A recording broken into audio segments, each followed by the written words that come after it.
산업 분야에 이어 정부가 정보통신 분야에서도 규제 샌드박스 1호 기술들을 선정했습니다. 이에 따라 공기관 고지서의 모바일 전자고지 서비스 등은 일시적으로 규제가 완화됩니다. 정기 상여금을 통상임금으로 인정해 추가로 지급하더라도 비중이 크지 않으면 경영상 어려움을 초래한다고 볼 수 없다는 대법원 판결이 나왔습니다. 다음 주 예정된 기아차의 통상임금 항소심 판결에도 영향을 미칠 전망입니다. 현대기아차가 올해부터 대졸 신입사원 공개 채용을 정기공채에서 상시공채로 바꾸기로 했습니다. 대기업들 사이에서 정기공채 폐쇄 움직임이 확산될 걸로 전망됩니다. 하나 대전 공장에서 오늘 아침 화재가 발생해 현재까지 3명이 숨진 것으로 알려졌습니다. 소방당국은 로켓 추진체 연료가 폭발하면서 사고가 발생한 것으로 추정하고 있습니다. 이상 이 시각 주요 뉴스입니다. 오늘 오전 하나 대전 공장에서 불이 나 3명이 숨졌습니다. 불은 1시간여 만에 모두 꺼졌는데 소방당국은 정확한 폭발 원인을 조사 중입니다. 자세한 소식 취재기자 연결하겠습니다. 안지혜 기자. 네, 안지혜입니다. 네, 하나 대전 공장에서 폭발로 보이는 화재가 났다고요? 네, 주식회사 하나 대전 공장에서 불이 난 건 오늘 오전 8시 40분쯤입니다. 소방당국은 로켓 추진체에 있는 연료 용기를 분리하는 작업을 하다가 사고가 난 것으로 보고 있습니다. 현재까지 3명이 숨졌고 1명이 부상을 당한 것으로 확인됐는데요. 불은 화재 접수 1시간여 만인 9시 반쯤 모두 꺼졌습니다. 네, 근데 과거에도 비슷한 폭발 사고가 있었다고요? 그렇습니다. 지난해 5월에도 이 공장에서 폭발 사고가 발생해 5명이 숨졌습니다. 당시 화재는 로켓 추진 용기에 고체 연료를 충전하는 과정에서 발생했습니다. 오늘 사고에 대해서 소방본부와 경찰은 현재 정확한 사고 경위와 피해 규모를 파악하고 있습니다. SBS CNBC 안지혜입니다. 새로운 서비스에 대해 일정 기간 사업 관련 규제를 면제해주는 규제 샌드박스 제도 운영이 탄력을 받고 있습니다. 도심 수소차 충전소 설치 사업 승인 이후 정보통신 기술 분야에서도 대상 사업이 지정됐는데요. 자세한 내용 취재기자 연결해 알아보겠습니다. 김성훈 기자. 네, 김성훈입니다. 네, ICT 분야에서 규제 샌드박스 첫 사례가 발표가 됐죠? 네, 방금 전 제1차 신기술 심의위원회가 논의를 마쳤고 총 3건의 사업이 ICT 규제 샌드박스 대상으로 지정됐습니다. 지난달 17일 정책 시행 첫날 신청 접수했던 KT와 카카오의 모바일 전자고지 서비스가 임시 허가를 얻었습니다. 이를 통해 주민번호 수집 처리에 대한 법적 근거를 가진 행정 공공기관의 요청에 한해 각종 고지서가 문자나 알림톡을 통해서도 발송 가능해졌습니다. 네, 김 기자 또 어떤 사업들이 지정이 됐습니까? 네, 의료기기 스타트업 업체 휴이노와 고려대 안암병원이 신청한 손목시계형 심장관리 서비스가 조건부 실증 특례를 부여받았습니다. 환자가 손목에 착용한 장치로 얻은 심전도 데이터를 바탕으로 의료기관을 안내해주는 내용입니다. 또 올리버 헬스케어가 신청한 스마트폰 앱이용 임상시험 참여임양자 온라인 중개 서비스도 특례 지정을 받았습니다. 유영민 장관의 설명 들어보시겠습니다. 하나하나가 모두 국민들의 삶과 생활을 편리하게 하고 산업적으로도 의미가 큰 과제들이라고 생각을 합니다. 네, 추가로 규제 샌드박스 지정을 하기 위한 계획도 있습니까? 네, 다음 달 초에도 심의위원회가 열릴 예정입니다. 이번에 안건으로 다뤄지지 못한 나머지 6건의 과제들에 대해 추가 지정 여부를 심의할 계획입니다. 지금까지 SBS CNBC 김성훈입니다. 대법원이 통상임금의 추가 지급을 거절할 수 있는 경영상 어려움을 판단할 때 엄격히 해야 한다고 판결했습니다. 자세한 내용 취재기자 연결해 알아보도록 하겠습니다. 권세욱 기자. 네, 권세욱입니다. 네, 대법원이 경영상의 어려움을 쉽게 인정해서는 안 된다는 선고를 내놨다고요? 네, 대법원은 오전에 인천 시영운수 소속의 박모 씨 등 버스기사 22명이 회사를 상대로 낸 임금 청구 소송 상고심에서 원고 일부 승소 판결한 원심을 깨고 사건을 서울고법으로 돌려보냈는데요. 재판부는 근로자의 추가 법정 수당 청구가 신의칙 위반인지는 신중하고 엄격하게 판단해야 한다고 밝혔습니다. 박 씨 등은 지난 2013년 3월 단체 협약에서 정한 정기 상여금 등이 통상임금에 해당한다며 그에 따라 연장 근로수당을 다시 계산해 차액을 추가로 지급해야 한다며 소송을 냈었는데요. 1, 2심은 회사가 추가로 임금을 지급하면 예측하지 못한 경영상 어려움을 초래하게 돼 신의 측에 반한다며 회사 측의 손을 들어준 바 있습니다. 네, 권 기자, 대법원이 이번에 이렇게 판결을 내린 취지를 설명해 주시죠. 네. 정기상여금 등이 통상임금에 해당하더라도 기업의 경영상 어려움을 초래하면 지급하지 않아도 된다는 이른바 통상임금 신의칙을 적용할 필요가 없다는 취지입니다. 재판부는 임금 청구 규모를 회사의 연매출과 영업이익, 앞으로의 사업 전망 등과 함께 종합적으로 따져봐야 한다고 했습니다. 네, 그렇다면 이 경영상 어려움에 대한 기준은 제시가 됐습니까? 네. 시형운수 기사들이 회사에 청구할 수 있는 추가 법정 수당은 약 4억 원 상당으로 추산됐는데요. 재판부는 이 금액이 회사 연간 매출액의 2에서 4% 정도로 회사의 2013년 이익 잉여금이 3억 원을 넘어 추가 법정 수당을 상당 부분 변제할 수 있다고 판단했습니다. 신의 측 원칙에 대해 매출액과 이익 잉여금 등의 기준을 제시하고 적용한 것입니다. 지금까지 SBS CNBC 권세욱입니다. 네, 이렇게 시형운수 통상임금 판결이 나오면서 향후 있을 기업 통상임금 소송에도 영향이 커질 전망입니다. 관련해서 이인철 참좋은경제연구소 소장과 함께 자세하게 얘기 이어가 보도록 하겠습니다. 소장님 어서 오세요.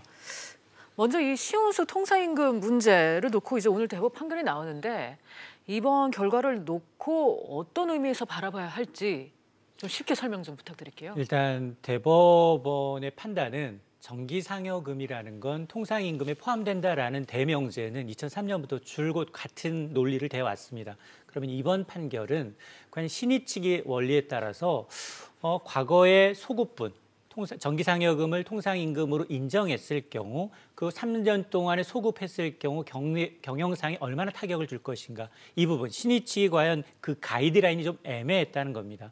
하급심에는 일부는 회사 쪽에 아니면은 이제 근로자 측에 좀 유리한 판결이 좀 들쑥날쑥했습니다. 이런 애매모호한 기준을 과연 명확하게 이제 기준 가이드라인을 제공할 수 있느냐였는데 오늘 역시 판단이 뭐 그렇게 썩 클리어하지는 않습니다. 네. 그럼에도 불구하고 대법원의 판단은 이제 사측이 아니라 이제 근로자들의 손을 들어줬다라는 건데요.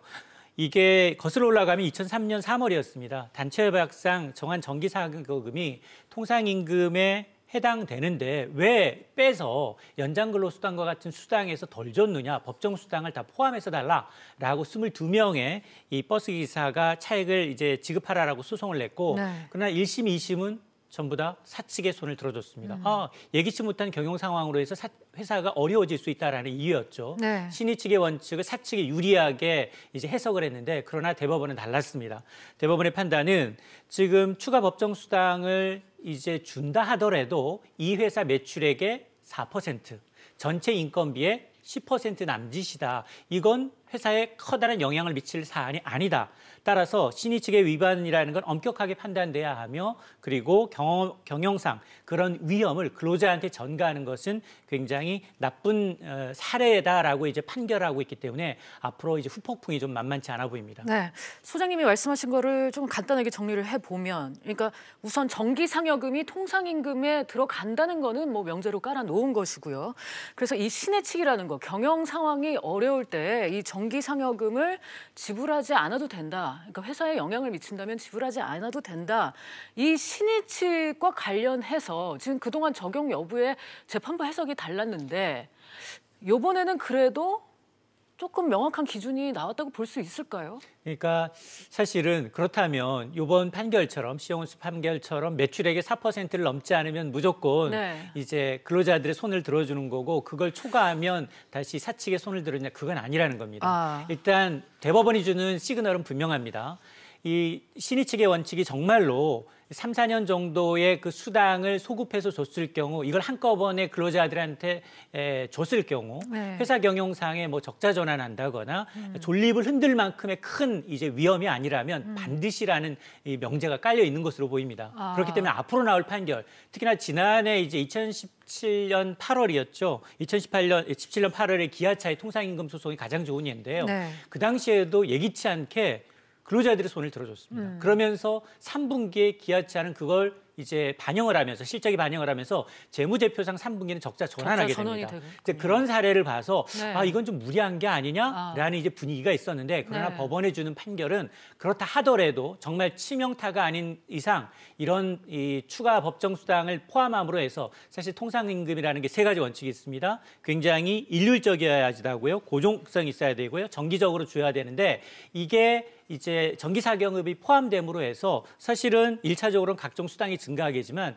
2차적으로는 퇴직금에까지 영향을 미칩니다. 그러니까 차측은 계속해서 신의측의 원칙을 강조했었던 거고 네. 그리고 노조 측은 아니다. 이 통상임금에 당연히 정기적으로 받는 정기상여금은 받아들여져야 된다라고 주장했었기 때문에 이번에 뭐 완전히 클리어하게 가이드라인을 준 건 아니지만 그러나 이제 어느 정도 한쪽으로 이 정기상여금을 포함시키고 그리고 신의측의 원칙을 엄하게 잣대를 들이대겠다라는 것은 분명해 보입니다. 그렇다면 적자 전환이 된다고 하더라도 만약에 회사의 존립에 크게 영향을 미치지 않는다면 지급을 해야 된다 그런 당시에 말씀이시죠? 지금 2017년 8월 이 당시에 이제 기아차의 경우에는 이 정기사경험을 통상임금으로 해줬을 경우 당시에 한 4,200억 원 정도였습니다. 네. 이걸 3분기에 반영하니까 1,000억 원 이상의 손실이 났습니다. 그러나 연간으로 따지면 손실은 아닙니다. 한 분기가 적자 전환한 것일 뿐이었다라는 겁니다. 네. 그러므로 이게 뭐 물론 뭐 10년 만에 적자 전환이긴 하지만 그동안 쌓아놓은 유보금을 감안하게 되면 회사의 경영에 치명적이지는 않다라는 겁니다. 알겠습니다. 자, 이번 판결에 아시아나항공이나 현대중공업 등 이 신의 측에 따라 판결이 엇갈렸던 통상임금 소송에도 지금 영향이 클 것 같거든요. 그렇습니다. 다소 이제 엄격하게 적용될 수밖에 없는 사안이고 그리고 사측과 지금 노조 측이 약간 팽팽하게 대립하고 있지만 이미 통상임금에 대해서는 대법원 전원합의체에서 정기상여금을 포함하라라는 쪽으로 이제 가이드라인을 정해놨기 때문에 지금 앞으로는 이 갭을 어떻게 줄일 것인가, 네. 과연 그리고 소급 적용할 것인가, 3년치를 한꺼번에 소급 적용한다는 건 굉장히 큰 부담일 수 있습니다. 특히나 이 대기업이 아닌 유보금이 없는 중소기업한테는 타격이 클 수 있기 때문에 그걸 어느 정도 이제 좀 이 회사 경영에 타격이 없으면서도 근로자들의 이제 이 이득을 약간은 이제 상쇄할 수 있는, 반감할 수 있는 좀 이 합의가 좀 이루어져야 되는데 어쨌든 이번 선고에서 이런 신의 측의 원칙이 좀 회사 측에보다 엄격하게 잣대를 들이대고 있기 때문에 앞으로 말씀하신 것처럼 현대중공업뿐만이 아니라 아시아나항공, 만도와 같은 네. 이 후속 사례의 경우에는 하급심에서 좀 엇갈렸던 판단들은 이번 대법원 합의체의 이런 판결이 굉장히 좀 어느 정도 정리하는 계기가 될 것으로 보입니다. 네, 당장 기아차가 다음 주 항소심 선고가 내려지는데요. 지금 기아차 상황이 좀 복잡하지 않습니까? 맞습니다. 내부적으로는 실적이 굉장히 안 좋고요. 네. 그리고 또 2017년 판결로 인해서 한번 또 적자도 냈었고요. 네. 또 영업이익률은 2%로 떨어졌습니다. 경쟁사들이 6에서 8%의 영업이익률을 낼 때 지금 현대차, 기아차는 2% 초반에 네. 영업이익률에 그쳐서 과연 대법원이 이 시점에 과연 신의 측의 원칙을 어떻게 적용할 것인가인데 그러나 지금 앞서 사례를 보게 되면 2심에 가서도 결코 사측이 승소할 가능성은 좀 적다. 결국 대법원으로 간다 하더라도 가겠죠, 결국. 왜냐하면 4천억 원이 넘는 목돈이 들어가고 회사 경영상에 이제 굉장히 좋지 않다라는 걸 이제 변론을 하겠지만 그럼에도 불구하고 저 개인적인 생각은 기아차가 좀 패소할 가능성이 좀 높아 보입니다. 네. 그런데 지금 말씀하신 대로 기아차 상황이 녹록치 않은 건데 지금 또 최저임금 문제까지 겹쳤잖아요. 이러면서 이 상여금을 기본급으로 전환하겠다 이러고 사측이 나왔거든요. 이와 관련해서 또 노조와 갈등을 빚고 있습니다. 그렇습니다. 지금 정기상여금을 매달 주는 게 아니라 네. 600% 격월로 주다 보니까 매달 주지 않는다는 이유로 사실 통상임금 기본급에서 제외되고 있습니다. 이 때문에 이제 최저임금 위반인 이제 근로자들까지 나와서 이 부분에 대해서 과연 어떻게 할 것인가를 논의하고 있는데 사실 노조 쪽 입장에서는 당연히 지금 현행법상 그걸 수용하지 않을 경우에는 당연히 기본급을 더 올려줘야 됩니다. 회사 측에서는. 그러나 네. 회사 측의 입장도 있습니다. 만에 하나 지금 노조의 요구를 들어주게 된다면 기본적으로 인건비가 20% 이상 더 가중된다는 겁니다. 네. 그러나 우리 한국차의 가장 고질적인 문제가 바로 고비용, 저효율이라는 겁니다. 그러다 보니까 세계 경제에서 특히나 한국의 자동차 생산은 지금 인도, 멕시코에 밀려서 7위까지 투태해 있는 상황이고요. 특히 외국에 나가서 국내에서 굉장히 차를 만들지 않고 외국에 나가서 차를 만들고 있기 때문에 결코 그 치킨 게임으로 간다면 노조 측도 결코 이득이 없는 싸움입니다. 네. 오늘 나온 이 통상임금과 관련한 대법원 첫 판결이 앞으로 이 기아차 등과 다른 기업들의 이 재판에도 어떤 영향을 미칠지 지켜봐야 될 것 같습니다. 이인철 소장님과 얘기 나눠봤습니다. 감사합니다. 금호타이어 노동조합이 단체 교섭 잠정 합의안을 부결시켰습니다. 금호타이어 노사는 지난달 생산 물량 감소에 따른 인원 재배치와 인력 운영 방안 수립 등을 담은 잠정 합의안을 만들었지만 조합원 투표에서 반대가 75%에 달해 향후 재논의를 진행할 방침입니다. 현대차가 10대 그룹 가운데 처음으로 정기 공채를 폐지하기로 했습니다. 취재기자 연결합니다. 김한진 기자. 네, 보도국입니다. 네, 현대차가 정기 공채 제도를 폐지하기로 했죠. 네, 현대기아차가 그동안 상반기와 하반기 두 차례 진행해오던 신입사원 정기 공채를 없애고 직무 중심의 수시 채용으로 채용 방식을 바꾸기로 했습니다. 10대 그룹 가운데 공채를 폐지한 것은 현대차가 처음입니다. 네, 이렇게 채용 방식을 바꾸는 이유 뭡니까? 급변하는 시장 환경에 더 능동적으로 대응하기 위해서라는 것이 그룹의 설명입니다. 실제로 정의선 현대차 총괄 수석 부회장은 올 초 발표한 신년사에서 조직의 생각하는 방식에서 혁신을 추진하겠다고 이미 예고한 바 있습니다.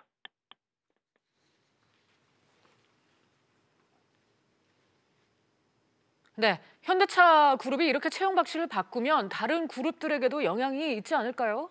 그렇습니다. 현대차가 채용 방식을 바꾼 이유, 즉 급변하는 경영 환경에 능동적으로 대처하겠다는 게 다른 그룹에게도 마찬가지 상황이기 때문인데요.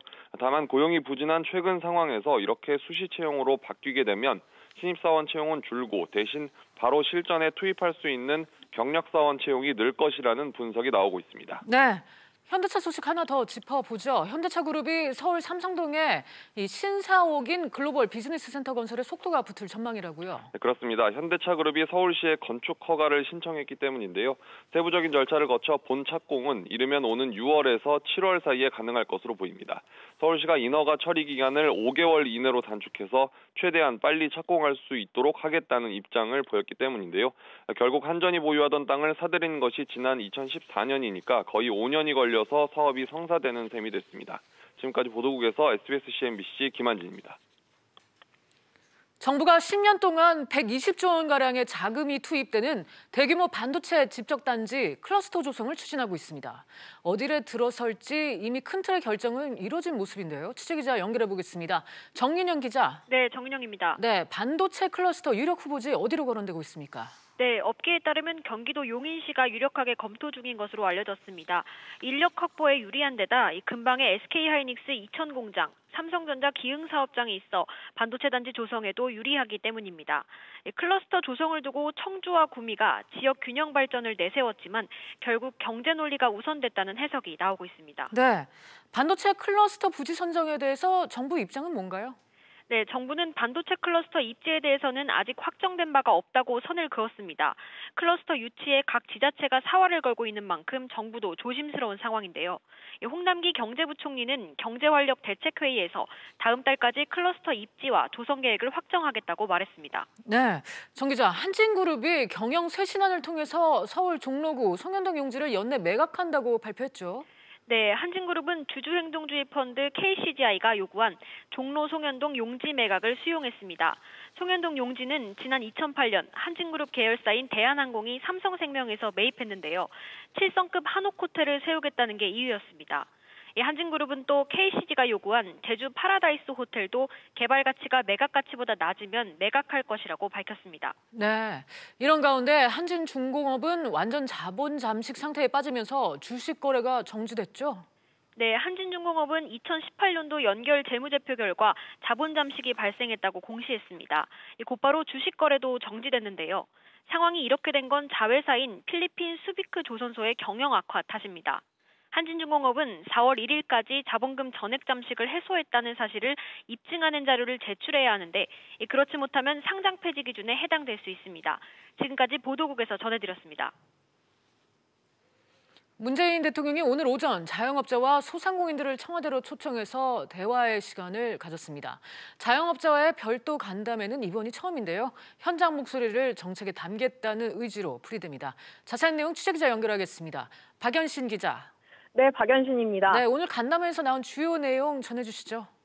네, 문재인 대통령은 오늘 오전 10시 30분부터 청와대 영빈관에서 자영업 현장의 목소리를 들었습니다. 문 대통령은 우선 올해를 자영업자의 형편이 나아지는 원년으로 만들겠다면서 자영업자들이 직면해 있는 경영난과 최저임금 인상으로 인해 어려움이 가중된 것을 알고 있다고 말했습니다. 문 대통령은 특히 최저임금 인상을 결정하는 과정에서 자영업자와 소상공인들의 의견도 충분히 대변되도록 하겠다고 말했는데요. 앞서 지난달 신년 기자회견에서 최저임금 인상에 따른 어려움을 해소하기 위해 대책을 강화하겠다고 밝힌 이후 오늘 또다시 속도 조절을 시사한 것으로 분석됩니다. 문 대통령은 또 자영업은 우리 경제의 중요한 한 축이라고 강조하면서 독자적인 경제정책의 영역으로 삼는 것이 마땅하다고 강조했습니다. 네, 실제로 오늘 간담회 분위기가 어땠는지 궁금한데요. 네, 오늘 간담회는 소상공인들과 자영업자들의 자유로운 의견을 청취하기 위해 시나리오 없는 자유토론 형식으로 진행됐는데요. 자영업 보호와 상생, 자영업 성장 혁신 지원, 경영비용 부담 완화, 다양한 자영업 업종별 규제 해소 등 크게 4개 분야로 나눠 진행됐습니다. 문 대통령은 간담회 내내 메모를 하는 등 주로 참석자들의 의견을 경청한 것으로 전해졌습니다. 정부는 오늘 행사에서 나온 의견을 담아 지난해 마련된 자영업 혁신 성장 종합대책에 추가할 예정이라고 밝혔습니다. 지금까지 보도국에서 전해드렸습니다.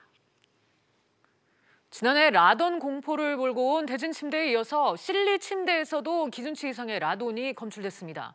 실리침대는 즉각 문제가 된 제품 회수에 나섰는데요. 취재기자 연결합니다. 정광윤 기자. 예, 정광윤입니다. 네, 1군 발암물질인 라돈이 실리침대에서도 나왔다고요? 네, 미국 매트리스 브랜드 실리가 만든 침대 6개 제품에서 기준치의 4배가 넘는 라돈이 검출됐습니다. 이 같은 사실은 원자력안전위원회 조사를 통해 밝혀졌는데요. 원안위는 실리코리아 컴퍼니에서 2014년 11월부터 2016년까지 판매한 제품 중 6개 모델에서 기준치를 넘는 라돈이 검출됐다고 밝혔습니다. 해당 모델은 마제스틱 디럭스와 바이올렛, 벨루체 등으로 모두 357개가 판매됐습니다. 이들 제품에는 라돈 방출의 주 원인 물질인 모나자이트가 들어간 회색 메모리 폼이 사용됐습니다. 원자력안전위원회는 실리코리아 컴퍼니에서 판매한 침대 6개 모델에 대한 회수 조치를 내린 상태입니다. 네, 회사 측은 현재 어떤 입장입니까? 회사 측은 홈페이지에 사과문을 게재하고 해당 제품에 대해 자발적 리콜에 착수했다고 밝혔습니다. 원안위가 수거명령을 내린 6종 모델 외에 같은 기간, 같은 성분을 사용한 제품 모델 3종을 추가해 리콜 조치 중이라고 밝혔는데요. 그러면서 문제의 메모리 폼이 사용된 제품은 현재 판매되지 않고 있다고 강조하며 2016년 11월 이후 OEM이 아닌 자체 생산 공정을 마련해 만들고 있다고 설명했습니다. 리콜 대상 매트는 실리코리아 컴퍼니 홈페이지 등을 통해 4월 30일까지 접수하면 교환 또는 환불을 받을 수 있습니다. 지금까지 보도국에서 전해드렸습니다. 여직원 성추행 혐의로 기소된 호식이 2마리 치킨의 최호식 전 회장이 1심에서 집행유예를 선고받았습니다. 서울중앙지법은 최 전 회장에게 징역 1년에 집행유예 2년, 80시간 성폭력 치료 프로그램 수강을 선고했습니다. 재판부는 최 전 회장이 피해자를 식사 자리로 부른 뒤 추행까지 나아가 책임이 무겁다면서도 범죄 경력이 없고 피해자와 합의한 점 등을 고려했다고 설명했습니다.